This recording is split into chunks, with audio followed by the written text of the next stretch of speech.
Yani tarihi bir an olduğu değerlendirmesine katılıyoruz tabii. Şüphesiz çeşitli gerekçelerle, çeşitli dayanaklarla bu tarihi süreç olarak değerlendiriliyor. Şunu ifade edeyim. Sayın Öcalan şimdiye kadarki süreçte özellikle Türkiye toplumunun birlikte yaşamasına Kürt-Türk ittifakına referans gösteriyor. Bu önemli bir referanstır.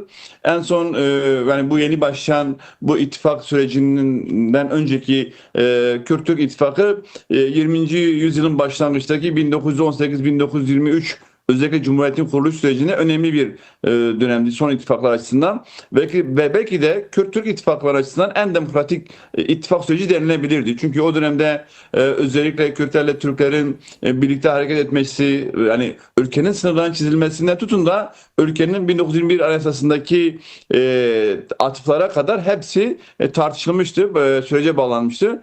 Ama nedense 1925'ten sonra Cumhuriyet'in kurulmasıyla birlikte yani 1921 Anayasası'yla bir inkar süreci başladı. Bir katliamen hem kültürel soykırım hem fiziksel soykırım süreci başladı. Ve Kürtler o günden bugüne ısrarla var olma mücadelesini, inkara karşı varlık mücadelesini sürdürdüler ki Sayın Öcalan da buna atıfta bulunuyor. Özellikle kendi örgütünün kuruluş sürecinde Kürtlerin inkarına karşı varlık mücadelesini sürdürmüştü. Ve varlıkla günümüzden bu yana da özellikle son 25-30 yıllık bir var olan Kürtlerin hukuk temelinde, toplumsal sözleşme temelinde, toplumun söyleyecek adı temelinde hukuk içine alınma çabası vardı. Dolayısıyla bu sözleşme o hukuk içine almanın kapısını aralaması açısından tarihsel bir süreçtir. Yani şüphesiz bu sözleşme kamuoyunda çeşitli tartışmalar, değerlendirmeler, belki haklı eleştiriler, belki haklı beklentiler falan olabilir ama şu bilinmeli ki Kürtler yani 1923'te sözleşme dışına çıkarılan Kürtler, hukuk dışına çıkan Kürtler bu hukuk içine almanın kapısı açması açısından önemliydi. Peki. Beklentileri karşıladı mı? Eksiklikleri, önemli bulduğunuz temel eksiklikleri nedir sizce?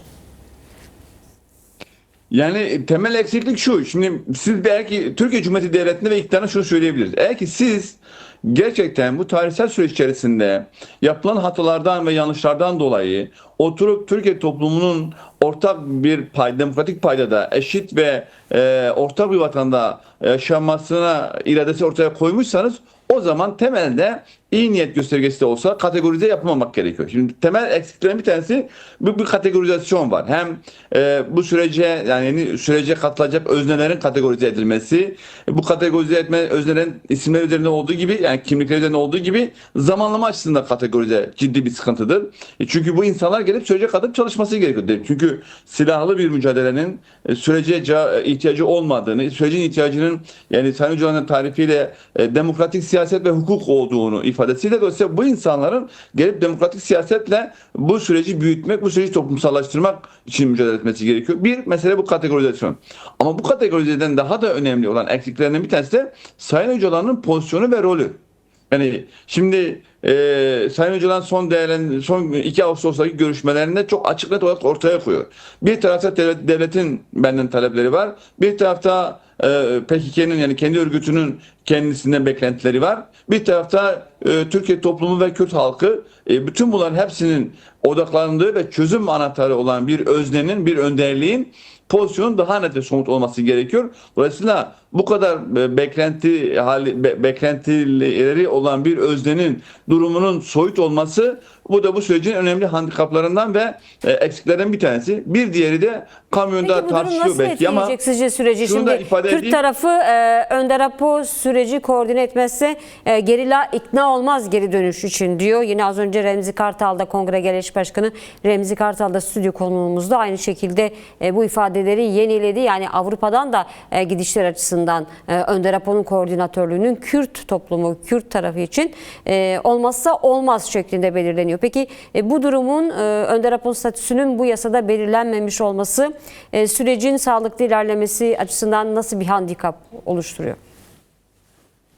Hem muhatapları en nihayetinde biraz önce sizin ifade ettiğiniz gibi muhatapları çok açık net söylüyor. Yani biraz önce Remzi Kartal Bey'i de dinledim. Yani o da açıktan net söyledi. Yani bu bir dayatma değil, bu gerçeklikle alakalı. Yani bir dönem önce yine PKK'nın temsilcilerinden, yöneticilerinden bir tanesi dedi ki biz gerilayı dağdan indirebiliyoruz da indiremiyoruz değil. İndirmiyoruz değil, indiremiyoruz. Bunu indirebilecek olan bir tek yani Sayın Öcalan'ın kendisidir ve bu PKK'nın hem kongresinde aldığı karardır hem Türkiye toplumuna açıklanmış olduğu bir karardır. Yani şüphesiz Sayın Öcalan'ın bu değil mi? Bu açıdan hem devletin beklentisi var hem hareketinin ondan var ön açma iradesini ona bırakmış. Dolayısıyla Sayın Öcalan'ın bu sürece pozisyonun belli olmaması süreç açısından yani olumsuzlama açısından olmasa da süreci de aslında ilerletmesini yavaşlatacak ya da belki de başka sıkıntılara, başka handikaplara yol açacak bir sebeplere yol açabilir. O açıdan Sayın Öcalan'ın pozisyonun eksik olması, yani soyut olması ve Sayın Öcalan'ın yer alacağı iddia edilen yasanın 7. maddesinin B bendindeki tarifin kendisi dahi çok ciddi bir problem. O açıdan aslında en önemli eksiklerden bir tanesi dediğim gibi Sayın Öcalan'ın durumu. Yasada bir diğer eksiklik daha var. Hem Sayın Öcalan'ın durumla alakalı hem de yasanın kendisiyle alakalı iki temel eksiklik var. O da vesayet ilişkisi var yasada.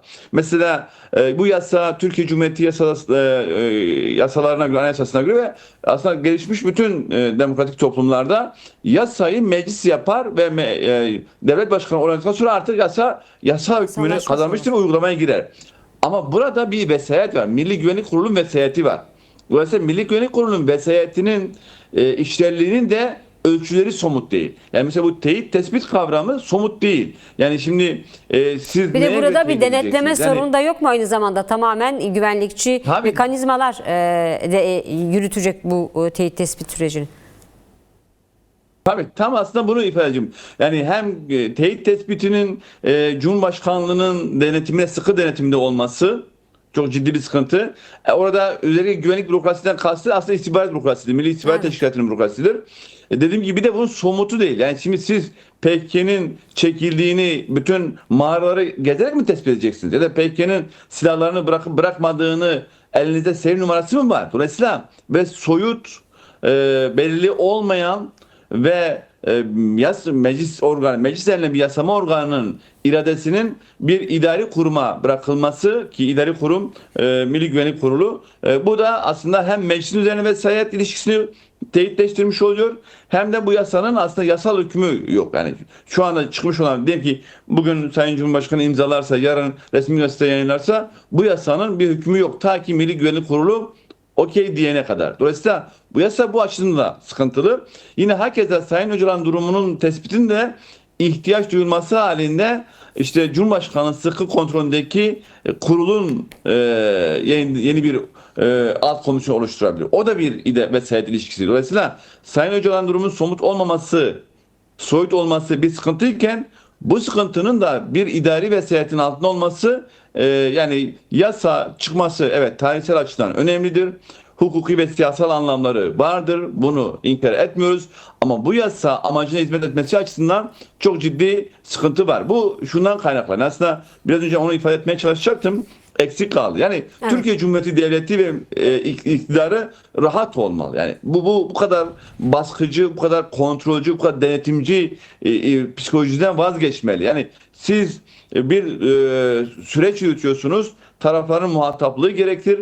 Bir demokratik ve kalıcı bir barış için tarafların birbirlerinin iradesini göstermesi gerekiyor. Ama yasayla ilişkin olarak ya da süreçle ilişkin olarak atılacak her adımı çok ciddi bir denetim mekanizması, sıkı bir kontrol ve her şey kendine bağlı bir sistem. Bu sistemin amaca hizmet etmesine gecikeceği ya da amacının hizmetinin de dışına kalma ihtimali çok yüksek. Burada Türkiye Cumhuriyeti Devleti ve iktidarın rahat olması gerekiyor. Barışıyorsan rahat olacaksın, gereklilikten uzak olacaksın.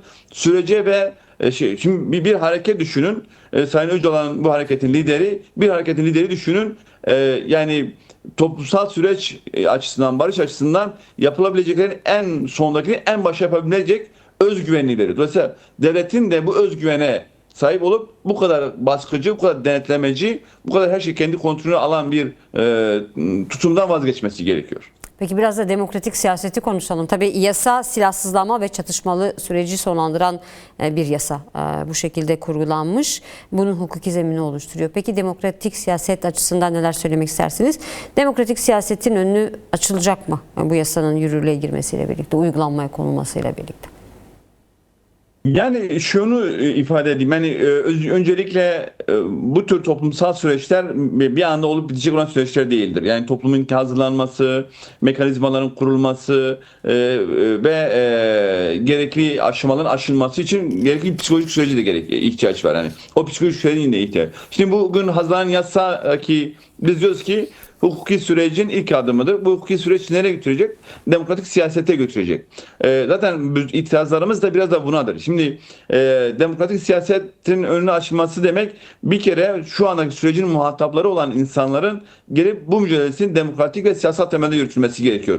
O nedenle yine yasaya dönüp bir değerlendirme yapacaksak mesela arkadaşlarımızın kategorize edilmesi bir tarafa ama bunlar ilişkin olarak da siyasi yasanın da belli bir döneme yani yasaklanması ve bu yasaklanmanın da yine değerlendirmenin bir idari kuruma bırakılması demokratik siyaset açısından önemli bir handikaptır.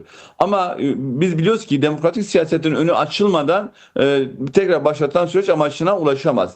Şu an zamandaki aşamada bir bakıma bu yasa demokratik sürecin önünü açması hukuken yeterli olmasa da ama aslında fiilen de şu an demokratik siyaset özellikle Türkiye'de bulunan arkadaşlar açısından demokratik siyasetin imkanları ve koşulları fiilen var. Hukuken yok ama fiilen var. Bu da tabii Sayın Öcalan'ın hakikaten yani sürece kattığı en önemli katkılardan bir tanesi bu. Yani şu anda Türkiye'de bizler açısından yaklaşık 22 aydır bir operasyon bize yapılmadı. Ve bu operasyon tabii yapılmayacak anlamına gelmiyor. Biz bunun farkındayız. Evet. Ama operasyon yapılmaması için bizler ama hala hapishanelerde çok sayıda tutuklu var. İnfazını tamamlamış Tabii. tutsaklar var. Bu toplum tarafından bir sorun olarak görülüyor tutsak yakınları. 30 yılı yatmış, 32 yıldır hapishanede olan ve çıkması gerekiyor. Yıllardır çıkarılmıyor. Öylesi durumlar var. Partinizin şu an partinizin eski eş genel başkanları da şu an tutuklu. Ahim kararları var. Çıkmaları gerekiyor. Tüm bunlar da aslında uygulanabilir ama yapılmıyorlar. Şimdi yapılmayan adımlar. Aynı şeyi kayyum politikaları için de söyleyebiliriz. Şimdi bunları nasıl ele almak lazım? Şimdi iktidar tabii Kürt sorununu çözeceğim diyor.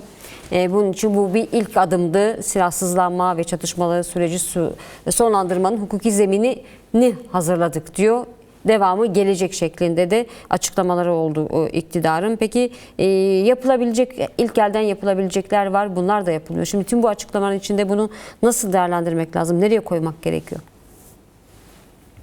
Yani şunu söyleyeyim, yani biraz bundan sonraki sürecin akıbetini ve sürecin seyrini iktidarın şimdiye kadarki güvenlikçi politikaları mı devam edecek yoksa demokratikleşmeye evrilecek mi evrilmeyecek mi bu belirleyecek. Biz biliyoruz ki tabii iktidar ve devlet sürece son 22 aydır yaklaşımı değerlendirmeleri işte bu yasanın hazırlanmasındaki süreç yasa Adalet Komisyonu'ndaki arkadaşlarımızın yapmış olduğu itirazlar, değişiklik önergeleri ve de genel kuruldaki değişiklik önergeleri hepsini biz biliyoruz ki iktidar biraz önce ifade etmeye çalıştığım gibi sıkı bir denetim kontrolü ve her şeyi kendi denetimi altında sürdürmesi ve bunu da bir güvenlik gerekçesiyle, güvenlik kaygısıyla yaptığını bunun farkındayız. Benim ifade etmeye çalıştığım şey bizler toplum olarak tabii ki öncelikle yani Kürt siyasal hareketi, demokratik siyasal hareketi ve Türkiye'deki bütün muhalif kesimler toplum olarak devletin ve iktidarın bu güvenlikçi politikasının hukuka ve demokrasiye evirme mücadelesi sürdürmemiz gerekiyor. Yoksa yapılmayanlar üzerine konuşursak evet saydıklarınızın hepsine daha da fazla eklenebilir. Hatta bu yasada o kadar soyut alanlar bırakılmış ki hepsinin birer tuzak olduğunu görüyoruz. Yani Türkiye toplumu özellikle Kürt halkı bunu çok net olarak görüyor. Bakın Kürt halkının anket araştırmalarında sürecin gerekliliğine verdikleri cevap %70'lerdeyken sürecin de iktidara ve devlete güveniyor musunuz? %30'larda. Evet. Yani evet bu süreç gerekli. Bu sürecin yani demokratik sürecin, yani barış sürecinin ya da Kürtlerin hukuk içine alınması sürecinin gerekliliğine neredeyse hemfikir. Ama AKP'nin ve devletin şimdiye kadar olan pratiklerinden dolayı da çok fazla umutlu değiller. Peki biz burada o umudu- iktidarın yönetimi kullandığı dil etkili mi sizce Kürt toplumunun yaşadığı güven sorunu noktasında? Tabii ki temel anlamda zaten dil, ikincisi pratik. Yani sadece dil de değil.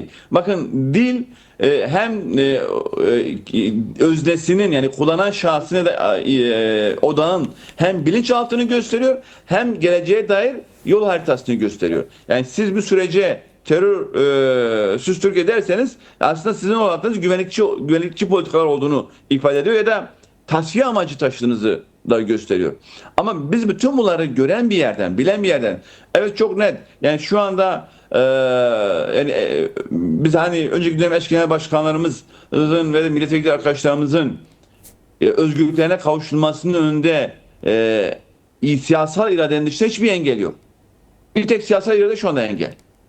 Yani bu yasaya bazıları der ki işte Kobani davasının yargılananları işte bu süreçte bu yasadan faydalanacak mı diye. Zaten bunlar şu an siyasal iradeden kaynaklı içeride. Önümüzdeki süreçte yine bu test bu olacaktır. Yani Kobani davasındaki eş genel başkanlarımız Sayın Yüksekdağ'la Sayın Demirtaş'ın tahliyesini sadece siyasal irade belirleyecektir.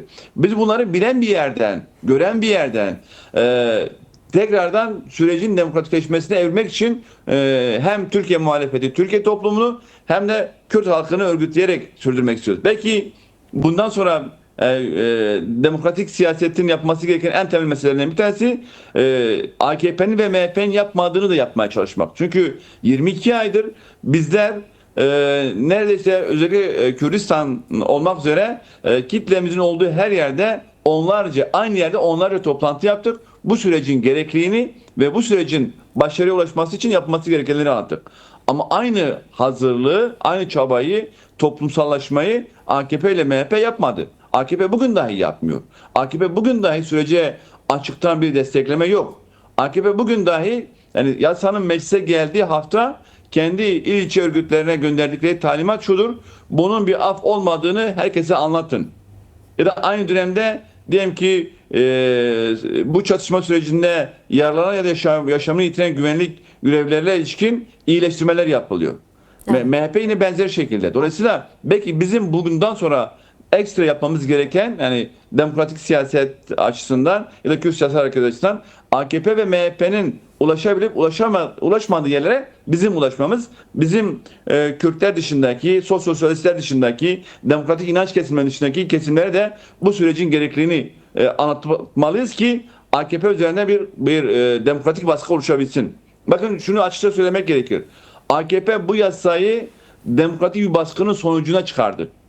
Eğer ki demokratik bir baskı oluşmamış olsaydı ve biz de bu yani AKP hukuk dışı hareketlerde bulunuyor, demokratik dışı eylemlerde bulunuyor, dili sürece cevap değil, dili sürece aykırı diye biz de pasif durmuş olsaydık AKP bu yasayı da çıkarma niyeti ne değildi işin açıkçası. Yani ama gerek Sayın Öcalan'ın atmış olduğu adımlarla AKP'yi adım atmak zorunda bıraktırılması, gerek işte DEM Parti ve geleneği ve bileşenlerinin yapmış olduğu çalışmalar, gerek devletin ve MHP'nin de kısmen talepleri AKP'yi adım atmak zorunda bıraktı. Tabii AKP de bu adımı olabildiğince uygulanmayan, sürece cevap olmayan, içini boşaltan bir yasa çıkarmıştı ve AKP şu kurnazlığı da yaptı. Bunu da görüyoruz. Yani en nihayetinde AKP Sayın Öcalan'ın çözüm iradesi ve kararlarını biliyor, görüyor, tartışıyor, konuşuyor.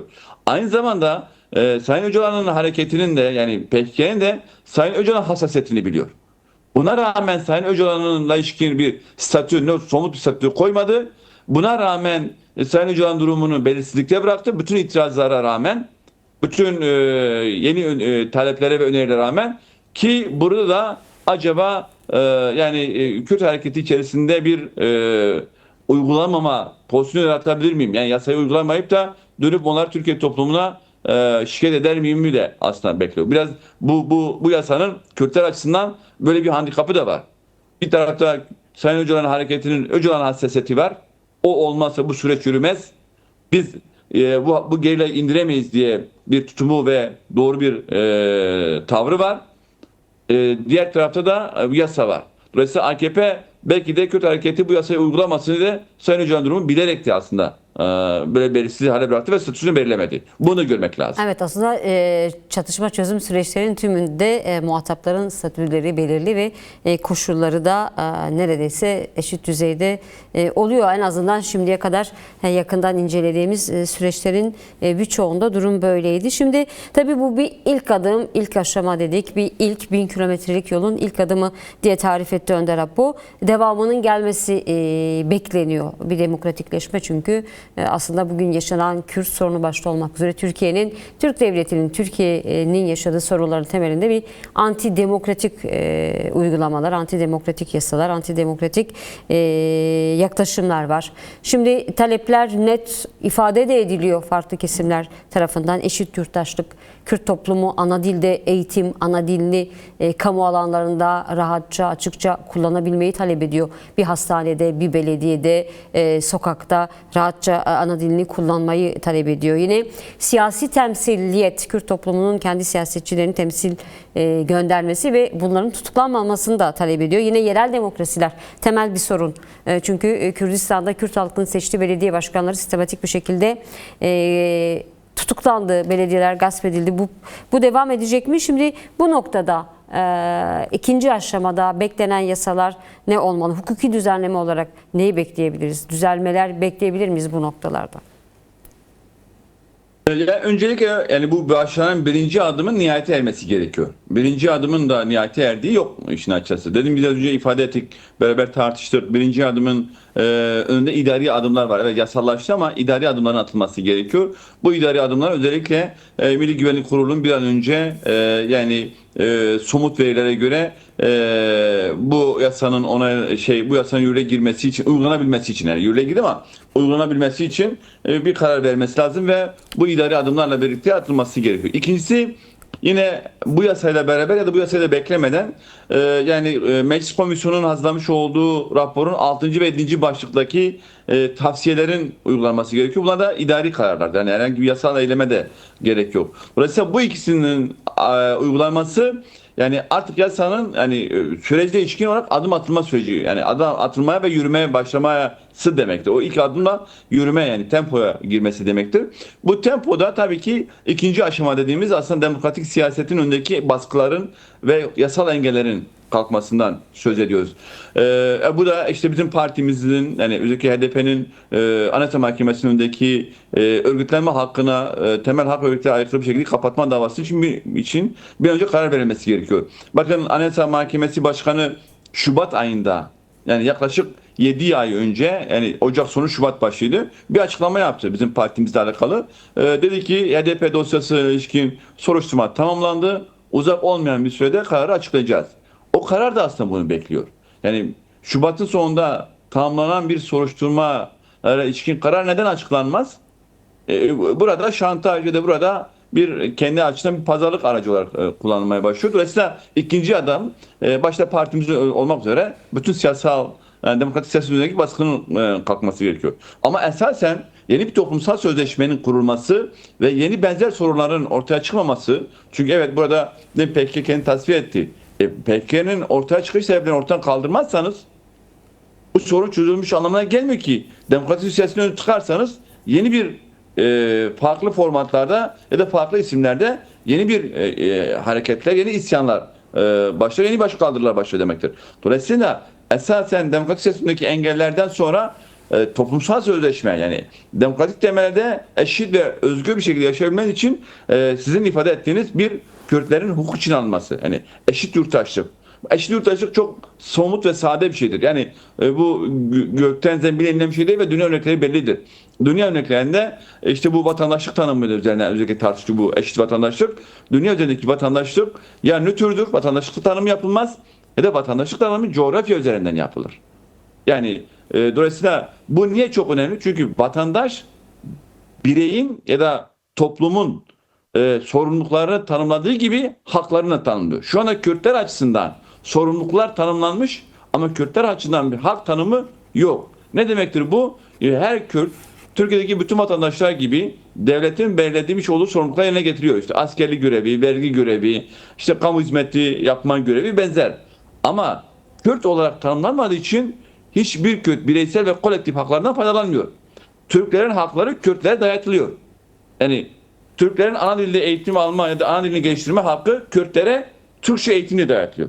Dolayısıyla bu tanım yani türleştirilmesi gerekiyor. Yani eşit yurttaşlık tanımı ya da coğrafi bir tanım üzerine olması gerekiyor. Buna bağlı olarak ifade ettiniz. Yani bir toplumun kolektif hafızası ve bu kolektif hafızası yarına taşıyan ki bu aynı zamanda toplumun var olmanın da temel aygıtı olan dil. Bu bakın dil hakkı demek konuşmak demek değildir. Dil hakkı demek eğitim almak hakkı değildir sadece. Aslında dil hakkı demek dili yaşamaktır. Yani özel ve kamusal alanda, kamusal alanda bu dili yaşamaktır. Kamusal alanda hizmet alma hakkı, kamusal alanda öğretim hakkı, kamusal alanda sosyal medyada faydalanma, geliştirme hakkı ve bütün hakların hepsini dil hakkı diye tanımlar. Dolayısıyla vatandaşlık tanımını eğer ki eşit yurttaşlık üzerinden tanımlama yapılırsa dil hakkı da sağlanmış olur. Bu ikisi temel haktır. Peki bu haklar nasıl pratikleşecek?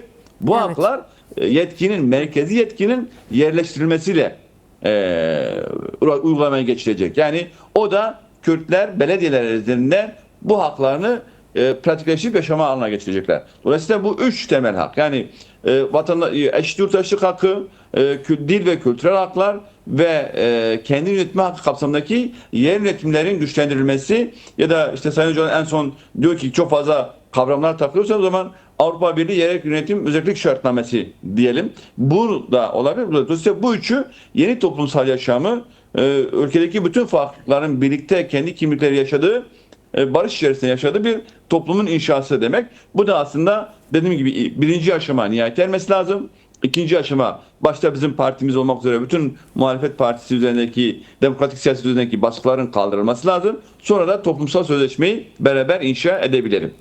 Peki son olarak eklemek istediklerinizi de alalım. Tabii buradan sürecin siz de ifade ettiğiniz aslında bir toplumsal inşa da gerektiriyor süreç.